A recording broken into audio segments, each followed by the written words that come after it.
أعوذ بالله من الشيطان الرجيم. بسم الله الرحمن الرحيم. الحمد لله رب العالمين والصلاة والسلام على أشرف الأنبياء والمرسلين وعلى آله وصحبه أجمعين. Assalamualaikum warahmatullahi wabarakatuh. Pada kali ini, kumpulan kami akan menerangkan tentang hukuman minum arak, dadah dan juga mencuri. Saya selaku presenter pertama, saya Muhammad Yulis bin Ismail, I141021716. Okey, saya akan menerangkan hukuman minum arak dari segi definisi, dalil, hukumannya dan juga pembuktiannya. Okey, dari segi bahasa iaitu jelas setiap benda yang menutupi akal manusia, dan dari segi istilah setiap minuman yang memabukkan tanpa melihat kepada sumber-sumber minuman itu diperbuat dan perbuatannya. Ini berdasarkan hadis Nabi SAW, setiap yang memabukkan adalah arak dan setiap memabukkan adalah haram. Ini daripada jumhur fuqaha yang terdiri daripada ulama Syafi'i, Imam Maliki, Imam Hanbali dan juga Imam Zahiri. Daripada segi dalil hukuman arak ini daripada Al-Quran, Ya ayyuhallazina amanu innamal khamru wal maisiru wal ansabu wal azlamu rijsum min amal syaitani fajtanibuhu la'allakum tuflihun. Bermaksud, wahai orang-orang yang beriman, sesungguhnya minuman keras, berjudi, berhala dan juga mengundi nasib dengan anak panah adalah perbuatan keji dan termasuk perbuatan syaitan. Maka jauhilah perbuatan-perbuatan itu agar kamu beruntung. Dalam hadis pula, Nabi pernah ditanya tentang tuak yang diperbuat daripada madu dan diperbuat daripada barli dan jagung. Lalu baginda bertanya, adakah ia mabukkan? Sahabat berkata, ya. Baginda bersabda, semua yang mabukkan adalah haram. Allah Subhanahu Wa Taala telah menjanjikan bahawa sesiapa sahaja yang minum minuman yang mabukkan diberikan minum lumpur busuk. Para sahabat bertanya, wahai Rasulullah, apakah lumpur busuk? Baginda menjawab, peluh penghuni neraka atau perahan air, yakni nanah dan darah daripada penghuni neraka. Daripada segi hukuman minum arak ini, hukuman kesahihan minum arak dikenakan sebanyak 40 kali sebatan, dan ini adalah pada hukuman hudud. Berdasarkan hadis Nabi SAW, Nabi SAW pernah memukul pesalah minum arak dengan kasut dan pelepah sebanyak 40 kali. Pelepah kat sini merujuk kepada pelepah pokok kurma yang dibuang daun-daun. Tapi hukuman ini juga boleh mencecah sebanyak 80 kali sebatan sebagai hukuman takzir, terutamanya apabila kesahihan minum arak ini berleluasa. Hukuman mencecah 80 kali ini ditentukan oleh kerajaan pemerintah sesebuah negara itu. Okay. Dalil yang menunjukkan kesahihan ini sebagai takzir ialah daripada segi dari hadis Uthman radhiyallahu anhu pernah memerintahkan agar Al-Walid bin Uqbah bin Abu Mu'aid disebat. Beliau disebat oleh Abdullah bin Ja'far radhiyallahu anhu dan Ali radhiyallahu anhu. Mengira sehingga sampai 40, Uthman berkata berhenti. Kemudian dia berkata pula, Nabi SAW meronta sebanyak 40 kali, Abu Bakar sebanyak 40 kali dan Umar sebanyak 80 kali. Semua sunnah, tapi saya lebih suka setakat ini. Ini adalah pada riwayat pada Muslim. Dari segi pembuktian minum arak ini, hanya ada dua kaedah saja, iaitu bukti dan juga pengakuan. Okey, pertama, bukti. Bukti ini iaitu dari keterangan dua orang saksi Muslim yang adil. Ia merujuk kepada dua orang lelaki yang cukup syarat tertentu. Okey, jika saksi ini terdiri pada seorang perempuan ataupun seorang lelaki berserta dengan beberapa orang perempuan lagi, maka kesaksian mereka itu tidak boleh diterima dan tidak boleh disabitkan kesalahan orang yang dituduh tadi. Okey, kerana kesaksian mereka itu boleh mendatangkan keraguan. Okey, yang kedua, pengakuan. Pengakuan itu pesalah membuat pengakuan meminum arak dengan kerelaan hatinya sendiri, tanpa ada paksaan daripada mana-mana pihak yang menyuruh ia minum arak. Okey, sekian.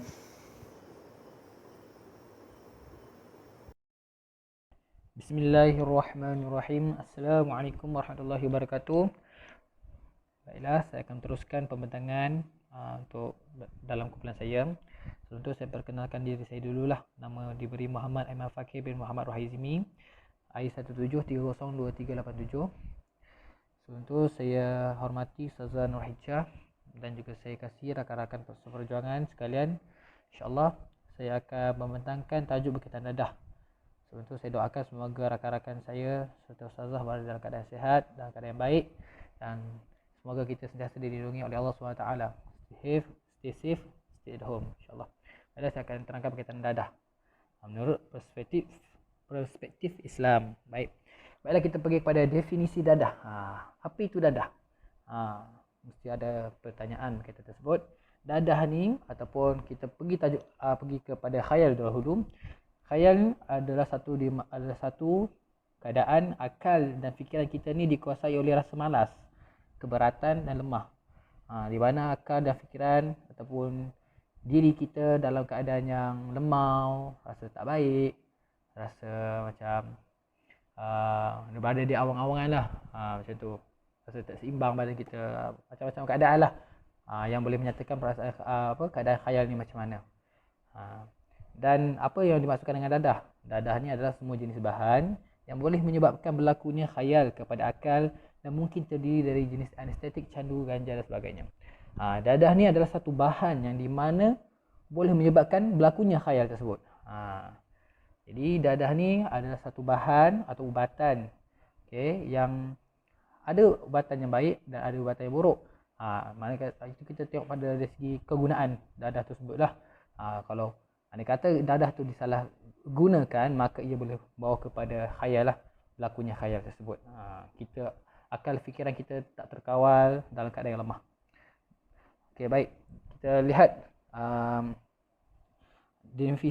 definisi yang seterusnya, iaitu dadah dalam bahasa Arab disebut sebagai al-mukhaddarat, berasal daripada perkataan al-mukhaddara, iaitu benda-benda yang boleh menyebabkan hilangnya pertimbangan dan kewarasan seperti ganja dan morfin.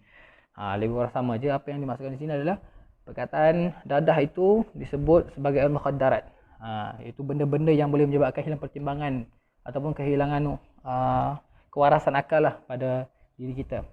Itu dia. Contohnya seperti yang disebutkanlah ganja, morfin dan sebagainya. Itulah, apa-apa jenis dadah saja yang boleh menyebabkan kewarasan akal, itu disebut sebagai dadah. Baik, kita teruskan kepada hukum dadah dan fatwa ulama. Baik. Kita pergi ke hukum dadah. Hukum dadah adalah haram apabila ia disalahgunakan. Hal ini kerana ia membawa kesan buruk kepada fikiran dan badan. Hukum dadah ni adalah haram di sisi Islam. Seperti yang dinyatakan juga, ia membawa kesan buruk kepada fikiran dan badan. Dan dadah ini haram atas sebabkan dikiaskan dengan dalilnya arak. Yang di mana arak pun yang kita ketahui bahawa arak ni haram. Arak ni boleh membawa kepada pengkhayalan, boleh membawa kepada hilangnya waras akal. Jadi mana ulama telah mengkiaskan hukum dadah ni adalah berdasarkan daripada arak. Kita lihat kepada fatwa-fatwa ulama. Antara fatwa ulama yang saya letakkan di sinilah, kalau tak banyak lagi, tapi saya letakkan 3. Menurut Dr. Yusuf Al-Qardawi, segala jenis dadah seperti ganja, kokain, heroin dan sebagainya membawa kesan dan pengaruh yang mudarat buat diri dan masyarakat. Oleh itu pengharamannya telah disepakati oleh ulama fiqh sejak dahulu lagi, yang mana mereka menamakan al-khabaith. Dadah. Dadah ni telah diharamkan lagi oleh ulama-ulama fiqh. Pada zaman-zaman dahulu lagi lah. Dia ada zaman-zaman yang mungkin time tu dadah dah ada, dan ulama nampak dadah ni sebagai suatu ubatan atau sebagai bahan yang boleh membawa kepada pengkhayalan, maka ijma' ulama telah bersepakat bahawa dadah ini haram atas sebabkan ia boleh membawa kepada kemudaratan diri dan juga masyarakat. Baik, kita melihat pada menurut Wahbah Az-Zuhaili dalam karya beliau, iaitu Al-Fiqh Al-Islami wa Idalatu, bahawa pengharaman dadah ini bertepatan dengan sebuah hadis daripada Ummu Salamah yang bermaksud Rasulullah SAW telah melarang daripada setiap perkara yang memabukkan dan melesukan. Ini adalah menurut pandangan pada Wahbah Az-Zuhaili. Dan kita boleh juga lihat dalil-dalil dalam Al-Quran dan juga dalam buku kita pun ada menyatakan berkaitan dalil yang di mana Rasulullah SAW melarang kita ni mendekati ataupun buat perkara yang boleh memabukkan dan melesatkan diri kita lah. Sebab ini boleh membawa kepada membinasakan diri kita. Kita tak boleh bawa binasakan diri kita. Kita kena jaga diri kita betul-betul. Kita kena sayang nyawa kita. Itu dia. Sebab tu dadah tersebut diharamkan. Okay, baik. Menurut Muzakarah Jawatankuasa Fatwa Majlis Kebangsaan Malaysia, penyalahgunaan dadah jenis syabu dan dadah jenis baharu yang lain adalah haram, dan semua aktiviti yang berkaitan dengan penyalahgunaan dadah ini seperti menanam, memproses, memiliki, menjual, mengedar, membeli atau membenarkan premisi digunakan untuk bersubhat dengan penggunaannya adalah juga diharamkan. Ini menurut Muzakarah Jawatankuasa Majlis Fatwa Majlis Kebangsaan lah. Menyatakan apa-apa yang melibatkan dengan dadah, perbuatan dari segi dadah, dari segi bisnes ke, dari segi perniagaan, proses, kalau ada yang mengedar atau yang membeli, macam-macam lah. Apa-apa yang berkaitan dengan kegiatan dadah ini, maka ia diharamkan. Dia diharamkan kalau ia bertujuan kepada keburukan. Kalau kebaikan contohnya untuk perubatan kesihatan, itu okey lah. Tapi kalau berkaitan dengan membawa kepada keharaman yang mengundang, contohnya ada penyelundupan dadah, lepas tu dadah yang jenis haram lah, seperti yang telah disebutkan dan telah dinyatakan oleh Muzakarah Jawatankuasa Fatwa Majlis Kebangsaan, maka itu telah diharamkan. Jadi kalau kita dekati dia, faham-faham lah, kita akan dikenakan tindakan, insyaAllah. Baik, kita teruskan kepada hukuman penyalahgunaan dadah. Okey, baik. Seperti mana kita tahu, bila kita buat salah, kita akan menanggung akibatnya. Kita akan tanggung apa yang kita buat tu. Segala perbuatan kita buat di dunia ni pasti ada balasan dia. Kalau kita buat baik, maka balasan dia baik. Kalau kita buat buruk, maka balasan kita pun akan kena yang buruk. Jadi adil. Itulah sebenarnya, itulah dia perancangan Allah SWT. Hebat. InsyaAllah. Baik. Kita terus kepada hukuman penyalahgunaan dadah. Hukuman yang dikenakan ialah hukuman takzir. Hukuman takzir adalah satu hukuman yang dilakukan oleh pemerintah atau hakim dalam sebuah negeri, dan ia kemungkinan berbentuk penjara, sebatan atau kecaman. Okey, hukum dadah ini dia tidak dimasukkan dalam hukum hudud, tapi ia dimasukkan dalam hukuman takzir. Hukuman ini hanya boleh dijalankan oleh imam, pemerintah atau hakim dalam sebuah negeri tersebut saja, dan itu bergantung kepada imam ayah pemerintah lah. Kaedah apa ataupun hukuman apa yang sesuai kepada dadah tersebut. Orang yang memiliki dadah ke, atau orang yang memiliki dadah ke, proses dadah ke, macam-macam lah, apa segala kegiatan itu semuanya bergantung, hukuman dia semuanya bergantung kepada pemerintah. Okey, baik, insyaAllah. Tapi hukuman yang dijalankan ini mempunyai syarat agar tidak melebihi had minimum hukuman hudud yang ditetapkan oleh syarak. Maknanya hukuman yang dijalankan ini ada syarat dia. Dia tak boleh melebihi had minimum hukuman hudud yang telah ditetapkan oleh syarat. Okey. Contohnya, andai kata kalau sebatan kita hanya buat sebanyak 40 kali. 40 kali sebatan sahaja. Kita tak boleh lebih. Baik. Di antara syarat-syarat bagi kita mensabitkan hukuman terhadap orang yang minum arak ataupun dikiaskan kepada penyalahgunaan dadah ialah yang pertama sekali, iaitu orang tu sudah mukallaf. Orang tu sudah mukallaf, yang di mana orang tu dia sudah baligh lah. Orang tu sudah ada dipertanggungjawabkan. Orang tu dah tahu baik atau buruk. Itu dia orang mukallaf. Yang pertama. Yang kedua, atas kemahuan diri sendiri. Syarat dia mesti kemahuan diri sendiri. Kalau dipaksa tak boleh. Kalau contoh dalam situasi ia dipaksa, kalau dia tak minum, kalau dia tak guna dadah ni ataupun pakai dadah tu, kalau tak buat, maka dia akan dihukum bunuh. Maknanya itu tak dikenakan hukuman lah. Okey, baik. Jadi kita terus kepada mengetahui haram hukum meminumnya, ataupun mengetahui haram hukum menggunakannya. Jadi dia dah tahu haram, dengan syarat pastikan orang ataupun individu yang terlibat dalam gejala dadah ni pasti dia kena tahu berkaitan hukum hukum penggunaan dadah tersebut adalah haram. Setelah itu adalah telah diakui oleh yang meminum, ataupun orang tu telah mengakui bahawa dia telah bukan minum lah, kalau dari segi dadah, dia telah gunakan dadah tersebut lah untuk buat perkara-perkara yang tak baik lah, macam tu. Dia telah diakui, dia mengaku sendiri. Ataupun dia dilihat oleh dua orang saksi lelaki adil. Kalau contoh dia tak mengaku, kita kena sediakan saksi lah, dua orang saksi lelaki yang adil. Kita tak lebih tak kurang, kita kena ada dua orang saksi yang adil lah. Itu dia antara hukuman penyalahgunaan dadah, dan ada syarat-syarat sekali lah untuk mensabitkan hukuman tersebut. InsyaAllah sekian, itu saja daripada saya, Muhammad Fakir bin Muhammad Razimi.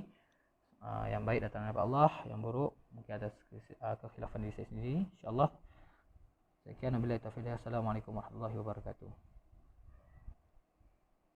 Bismillahirrahmanirrahim. Assalamualaikum warahmatullahi wabarakatuh. Saya Muhammad Iqbal Hakim bin Iqbal Hafiz. So, jadi saya akan teruskanlah pembincangan kumpulan kami, iaitu dengan tajuk seterusnya, iaitu hukuman mencuri. Okay.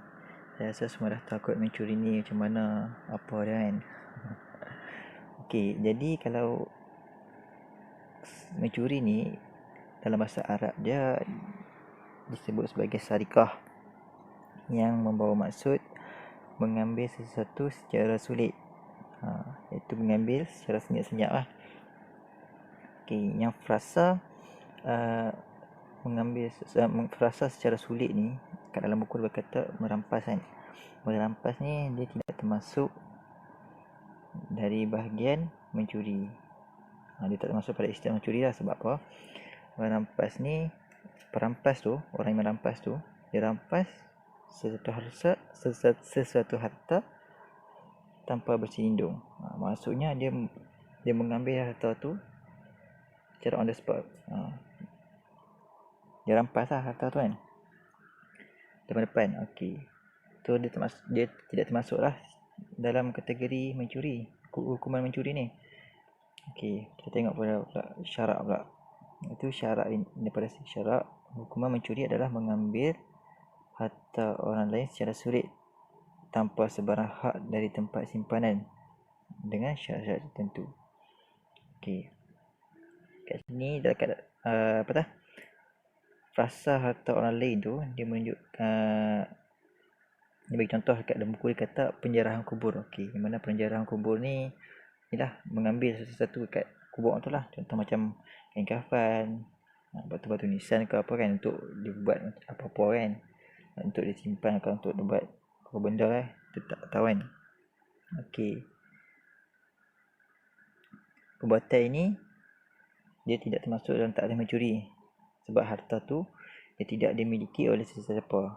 Okey, yang dimiliki tu oleh mayat tu lah. Okey, mayat tu dah mati lah, dah nama mayat mati lah kan. Okey,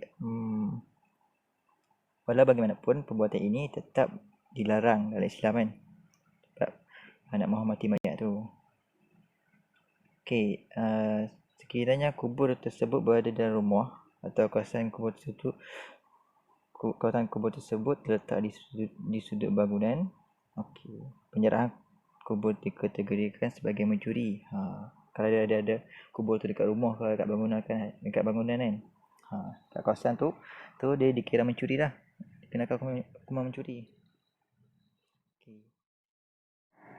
Okey, seterusnya daripada Jabir, dia kata Nabi sallallahu alaihi wasallam ni bersabda lah, laisa ala khainin wala muntahibin wala mukhtalisin qat'un.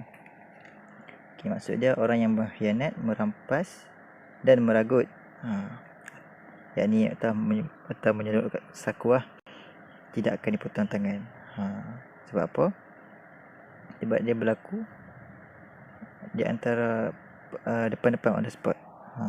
Dia tak kira mencuri lah. Sebab mencuri ni, kalau kita tengok tadi mula-mula tadi, mengambil sesuatu secara sulit. Okey, seterusnya. Okey, jadi bila dah mencuri ni, dia akan dikenakan hukuman. Okey, jadi hukuman yang dikenakan atas pencuri ni adalah hukuman hudud. Okey, bagi hukuman hudud ni bagi mencuri adalah memotong tangan kanan pada pergelangan tangan. Okey, pergelangan tangan. Ingat pergelangan tangan. Okey, sebagaimana surah Al-Maidah ayat 38. Bismillahirrahmanirrahim. Was-sariqu was-sariqatu faqta'u aydiyahuma jazaa'an bima kasaba nakalan minallah wallahu 'azizun hakim. Maksudnya, dan orang lelaki yang mencuri dan orang perempuan yang mencuri, maka hukumannya potonglah tangan mereka sebagai satu balasan dengan sebab apa yang mereka telah usahakan, juga sebagai satu hukum pencegah dari Allah. Dan ingatlah, Allah Maha Kuasa lagi Maha Bijaksana. Okey. Jadi kat sini nak menunjukkan bahawasanya lelaki-lelaki dan perempuan. Okey, perempuan juga tidak terkecuali daripada terkena hukuman potong tangan disebabkan mencuri. Seterusnya, okey. Jadi bila pada kes pertama orang tu mencuri kan, lelaki atau perempuan tu mencuri, pada kes pertama dia mencuri, dia akan dipotong tangan bahagian kanan, pergelangan bahagian tangan belah kanan akan dipotong. Lepas tu, jika pencuri tu mencuri untuk kali yang kedua pula, dipotong kaki kiri dia pula. Dia potong kaki kiri dia. Lepas tu, and then bagi kesalahan yang ketiga, dia buat lagi, dia mencuri lagi, potong pula tangan kiri. And then dia curi lagi, dah potong lah tangan kiri, dia mencuri lagi, kena potong pula kaki kanan. Kaki kanan akan dipotong. Okey. Sekiranya pencuri yang sama masih lagi mencuri, maka pemerintah ni dia bolehlah menjatuhkan hukuman takzir yang sesuai untuk mencegah ke atas pencuri tersebut. Okey.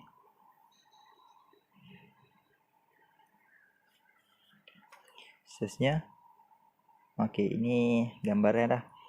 Okey, potong. Pertama, tangan kanan. Kedua, kaki kiri. Mencuri lagi, tangan kiri.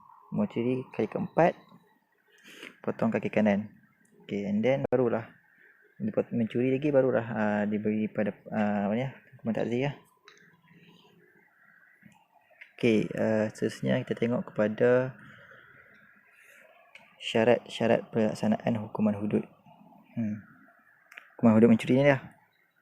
Okey, yang pertama sekali, mestilah orang yang mencuri tu adalah baligh. Syarat-syarat dia kena hukuman hudud tu, orang tu mesti dah baligh.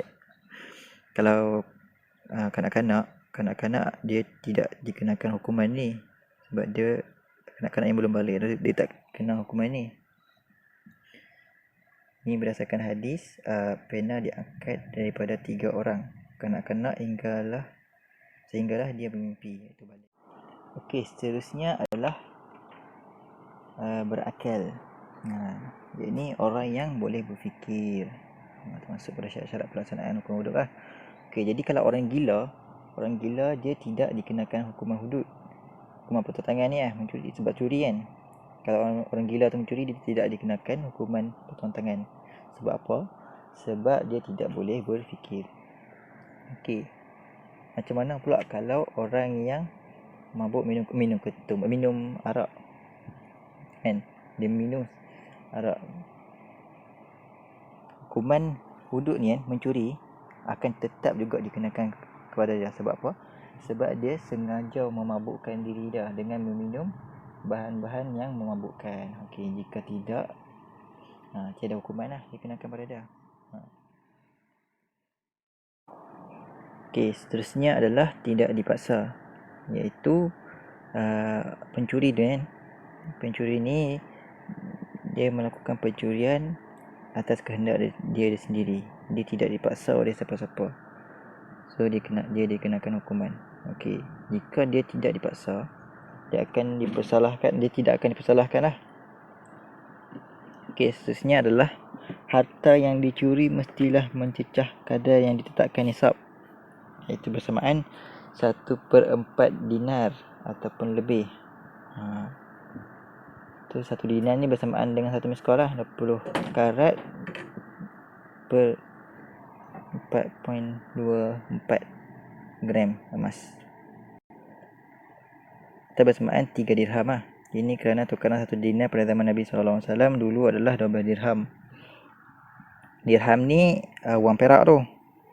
Dinar ni wang emas. Shilling emas tu lah.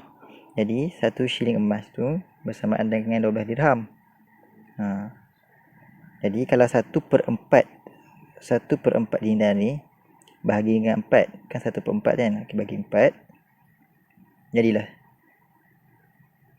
3 dirham.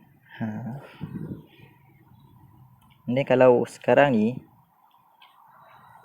1/4 dinar ni bersamaan 1.06 gram emas kan. Okey, kalau harga sekarang 1.06 gram emas ni dia adalah dalam lingkungan RM243 lah.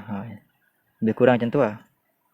Okey, jadi kalau dia harga dah macam tu ataupun lebih, dia mencuri tu, so dia akan dikenakan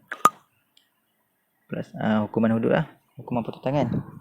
Kalau dia mencuri tu bawah pada ni lah, apa nama ni, kadar yang ditetapkan tu, so dia tidak kena hukuman hudud. Okey, seterusnya adalah harta yang dicuri dari tempat simpanan yang sesuai. Tempat yang mana, iaitu harta tersebut disimpan di tempat kebiasaannya disimpan. Okey. Sekiranya harta yang dicuri itu disimpan di tempat yang biasanya tidak digunakan untuk menyimpankan harta tersebut, maka tidak dikenakan hukuman potong tangan. Okey, seperti contoh hampa ada duit kan, selalunya hampa simpan duit tu dekat dalam peti kan. Jadi pada malam tu hampa letak duit tu dekat meja. So tengok kena curi.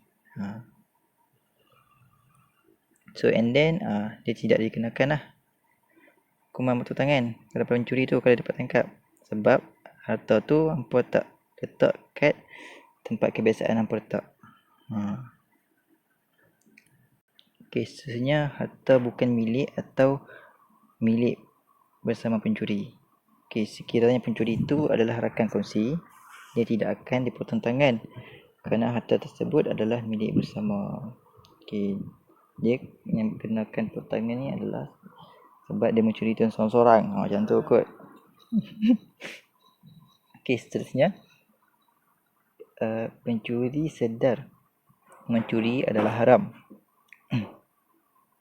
Okey, jika seorang itu tidak tahu akan hukum haram, jika dia mencuri atau masih baru memeluk Islam, maka dia tidak dikenakan hukuman potong tangan. Sebaliknya akan dihukum takzir beserta denda. Okey, contoh kalau orang tu dia baru je peluk Islam kan, dia tak tahu hukum mencuri ni haram kan, so dia pergi mencuri. Jadi dia tidak akan dikenakan lah sebab dia masih baru ataupun dia tidak tahu hukum haramnya mencuri. And then nombor 8 adalah harta yang dicuri mestilah suci. Okey, harta yang haram seperti arak, kindir, anjing atau kulit yang bernuri samak tidak akan dikenakan hukuman potong tangan jika mencuri. Begitu juga dengan harta yang tidak baik. Maksud kat sini, harta yang suci ni maksudnya harta yang berharga, harta yang bermanfaat. Harta yang bermanfaat. Okey. Contoh kalau harta haram ni dia tidak dikenakan hukuman mencuri. Harta yang tidak baik ni harta yang tidak bermanfaat lah. Orang tu mencuri kan, seperti macam gitar, gambus, seruling atau bahala atau salib kan.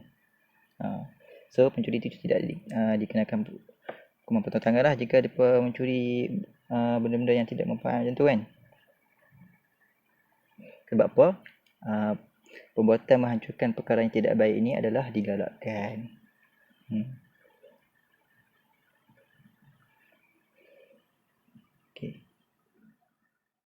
Okey.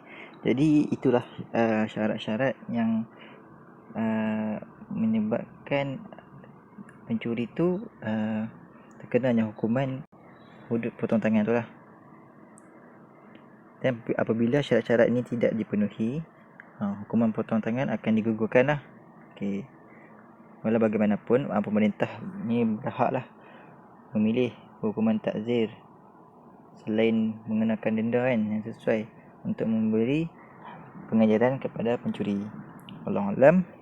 Saya teruskan tangan kepada sahabat saya.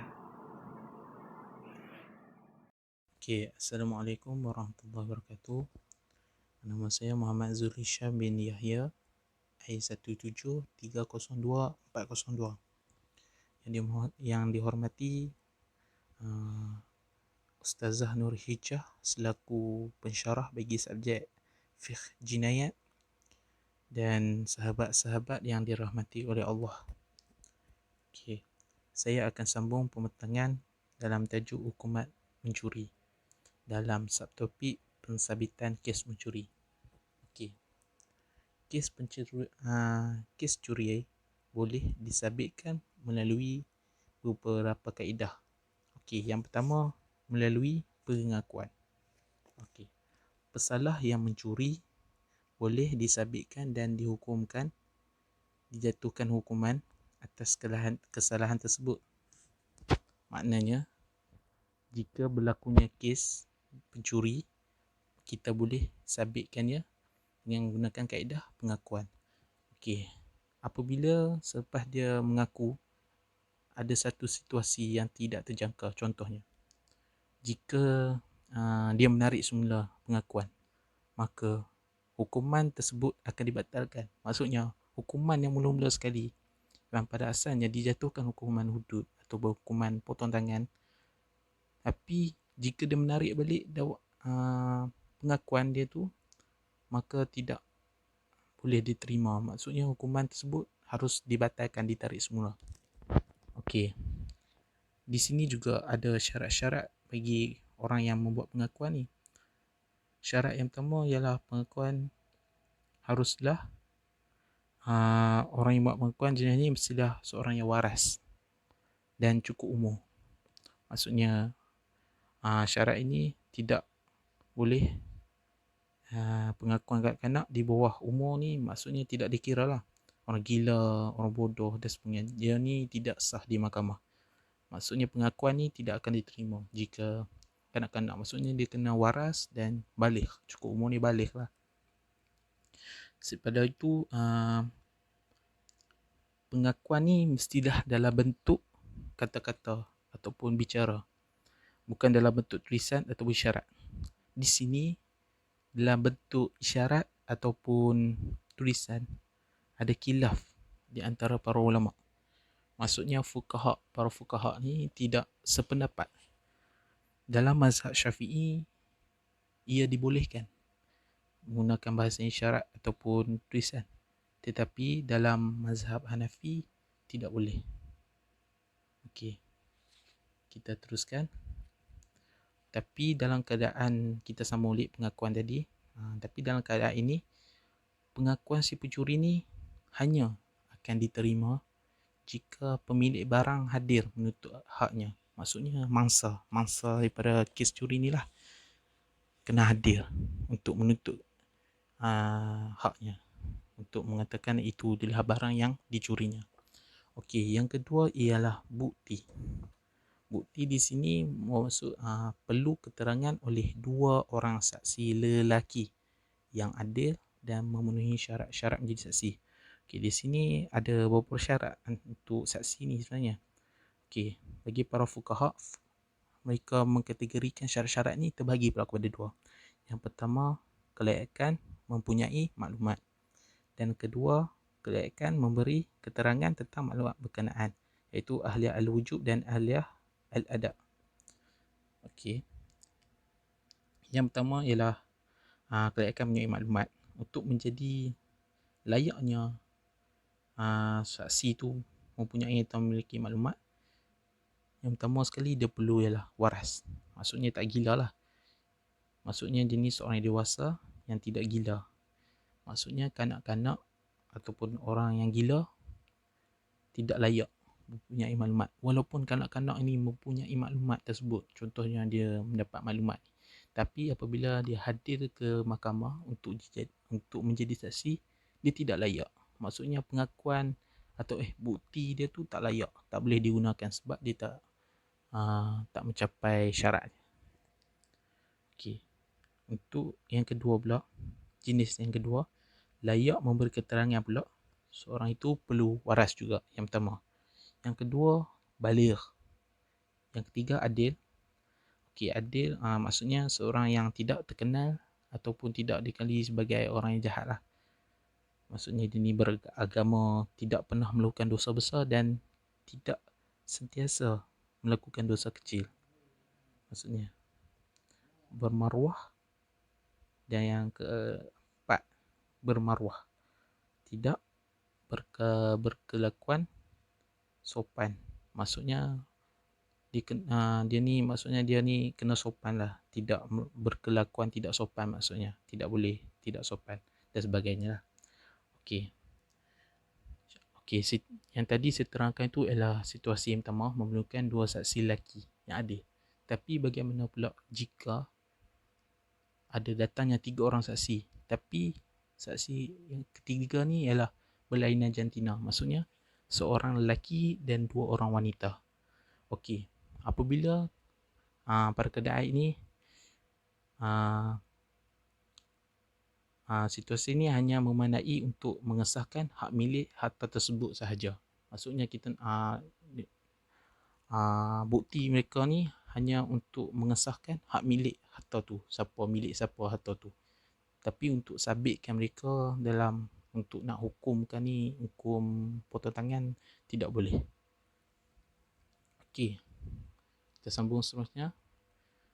Kaedah yang ketiga ialah sumpah. Sumpah ni ialah langkah terakhir lah yang akan dilakukan oleh pihak yang didakwa. Tapi jika pihak yang didakwa ni enggan bersumpah, maka untuk mengatakan dia ni bukan salah tuduh lah, maksudnya salah menuduh pencuri tu, mangsa perlu melakukan sumpah untuk membekapkan diri dia supaya tidak berlaku hal yang tidak diingini. Okey, kita pergi ke slide seterusnya. Pencuri wajib bertanggungjawab terhadap barang yang dicuri.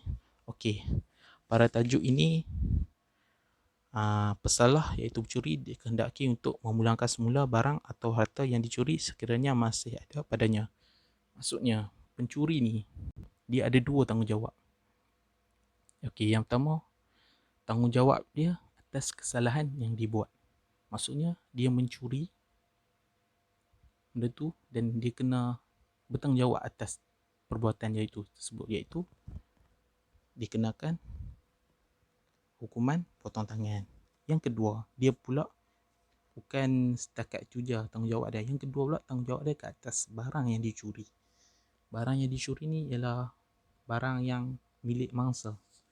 Maksudnya dia harus mengulangkan semula barang tu dan jumlah tersebut juga. Seberapa banyak yang dia ambil, sebanyak tu lah dia kena bagi balik. Okey, jika barang atau harta yang dicurinya tiada, maka pesalah tersebut kena menggantikannya. Dia sama macam hutang. Jika hutang pun kita wajib bayar balik dengan jumlah yang telah ditetapkan. Tambahan pula mencuri dengan cara yang haram, yang Allah larang. Lagilah si pencuri ni kena bertanggungjawab. Kalau tak dapat pulangkan balik, kena ganti. Hukuman ni ditetapkan berdasarkan sabda Rasulullah SAW. Tangan yang mengambil perlu bertanggungjawab sehinggalah dia memulangkannya. Hadis riwayat Abu Daud 3561 dan At-Tirmizi 1266. Okey, seterusnya, hukuman potong tangan adalah hak Allah. Setelah bukti bagi kes curi telah didapati dan dibawa ke mahkamah, maka hukuman perlu dilaksanakan. Tidak boleh wujud rundingan untuk mengurungkannya. Okey, pada situasi ni apabila telah dibawa ke mahkamah, tidak boleh ada berlakunya rundingan ataupun boleh ada perbincangan di sebalik takbir. Maksudnya tidak boleh kalau sudah ke mahkamah. Namun jika situasi ni, contohnya Ali dan Abu,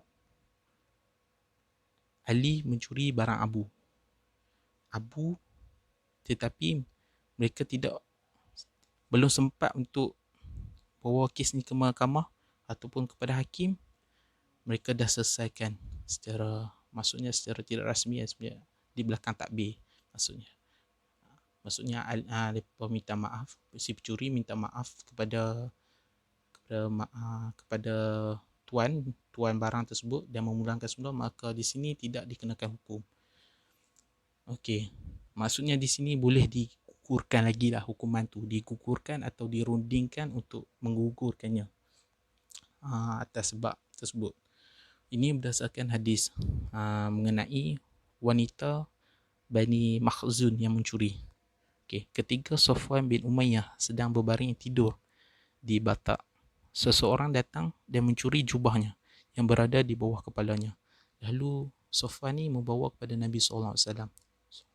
Dan Nabi memerintahkan agar tangan mencuri tersebut dipotong. Lalu Safwan berkata, "Saya maaf dan ampunkannya." Bagi dia bersabda, "Kenapa sebelum engkau membawanya kepada saya?" Maksudnya di sini boleh nak ampunkan salah tersebut dan maksudnya tidak dikenakan hukuman hudud, tapi sebelum mereka ni bawa kes ni kepada mahkamah, maksudnya ke hadapan hakim. Maksudnya di sini Nabi Rasulullah ni sebagai hakim lah. Rasulullah bersabda balik, "Kenapa sebelum engkau membawanya kepada saya?" Maksudnya kenapa tak maafkan dia dan ampunkannya sebelum bawa kepada Rasulullah.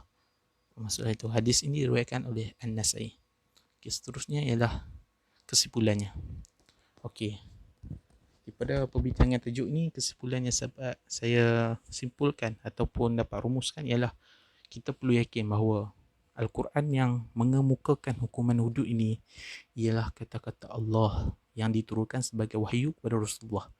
Walaupun Islam menetapkan hukuman berat terhadap kesalahan mencuri, namun Islam tidak abaikan aspek perundangan yang dapat menghalang manusia terjebak melakukan semua. Maksudnya Islam ni tidak menghalang manusia ni nak buat satu perundangan. Maksudnya hukuman lain lah, tapi hukuman tu untuk mengelakkan manusia ataupun menghalang manusia terjebak dalam melakukan perkara maksiat tersebut, iaitu mencuri. Tujuan hukuman yang dikenakan oleh Islam adalah untuk menjamin keharmonian dan kemaslahatan masyarakat. Maksudnya mencuri ni sebenarnya kita menzalimi orang, kita mengambil hak orang, hak penerima, hak harta orang lain lah, kita mencuri. Maksudnya kita telah menzalimi, kita mengambil hak bukan hak kita. Maksudnya mengambil hak orang lain. Okey. Jawab. Dan saya ingin tambah sedikit tentang jawapan kepada musuh Islam. Sebenarnya kalau kita tengok orang kafir ataupun Muslim ni, mereka mendakwa kata hukuman duduk ni sebenarnya kejam. Dalam aspek ni sebenarnya mereka ni terlalu gopoh-gapah. Maksudnya mereka mendakwa benda tu sebab apa? Puncanya mereka mendakwa tu sebab yang pertama ya, mereka ni ialah musuh Islam. Itu je sebenarnya. Yang itu dia pokok pemikiran mereka. Mereka ni benci tentang Islam. Mereka menjadi musuh kepada Islam. Mereka tidak mengambil pemikiran rasional, tidak berfikir dahulu, tidak mengetahui sebab ataupun tujuan, faktor dan sebagainya. Mereka hanya sedia maklum dalam pemikiran mereka, hanya nakkan tuduh Islam ni sebagai satu agama yang kejam. Contohnya melakukan hudud. Itu sahaja. InsyaAllah itu sahaja daripada pembatangan kami. Apa yang baik itu datang daripada Allah, apa yang buruk itu datang daripada diri saya sendiri. Namun hakikatnya kedua-duanya datang daripada Allah Subhanahu Wa Taala. Itu sahaja pada kumpulan kami, kumpulan 5. Assalamualaikum warahmatullahi wabarakatuh. Stay at home.